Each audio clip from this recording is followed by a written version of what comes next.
Bonjour et bienvenue sur le podcast du Festival 12-12, réalisé par UGOP Radio.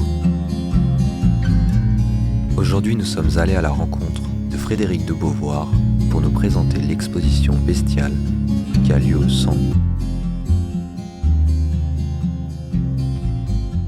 Cette exposition, elle est partie d'un travail de recherche que je faisais et que nous avons fait avec Fabienne Rousseau autour du bestiaire médiéval.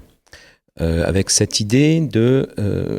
il y a des animaux qui font partie de notre culture plus que d'autres. D'ailleurs, un animal qui est particulièrement traité dans cette exposition, qui est l'ours, vous remarquerez que presque tous les enfants passent leur enfance avec un ours. Vous voyez, c'est un animal avec qui on a une proximité extrêmement proche. C'est pas par hasard, c'est culturel.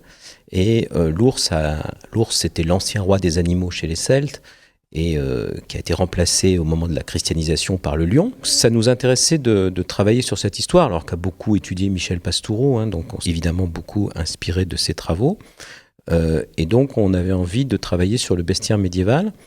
Alors c'est un travail qu'on va faire sur plusieurs années. On a commencé par là les animaux les plus emblématiques, l'ours, le loup, le corbeau, qui sont les trois animaux, on va dire, la triade principale de ce bestiaire médiéval.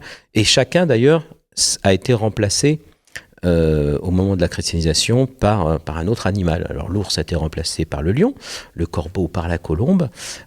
Quant au loup, évidemment, c'est devenu l'ennemi juré de l'agneau, qui, pour le christianisme, évidemment, est particulièrement important.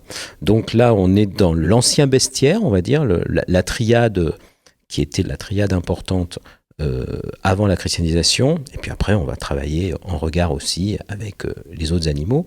Et puis, on va dériver jusqu'à certains animaux dits fantastiques, que sont le dragon, la licorne et le léviathan. Trois animaux dits fantastiques, mais qui, au début du Moyen-Âge, à partir du 15-16e siècle, on savait que ces animaux n'existaient pas.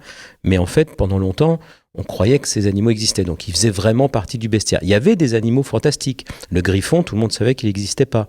Par contre, le dragon, on était persuadé qu'il existait parce qu'on avait trouvé notamment des pistes de dinosaures. Donc, c'est des grosses pattes de dragon. Donc, évidemment, si on ne pense pas qu'il y a eu l'évolution, on voit des grosses pattes d'énormes animaux qui ressemblent à un dragon. Donc on dit, s'il y a les traces, il y a le dragon.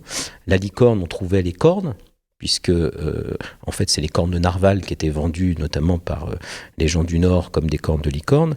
Et puis le léviathan, c'était écrit dans la Bible. Alors comme c'est écrit dans la Bible, ça existait forcément. Donc voilà, il y avait ces trois animaux. Donc on va aller comme ça du bestiaire...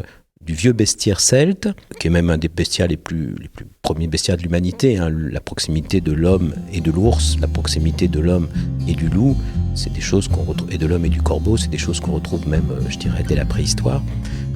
Et puis on va aller comme ça sur quels sont les animaux qui ont quelque chose à voir avec notre culture.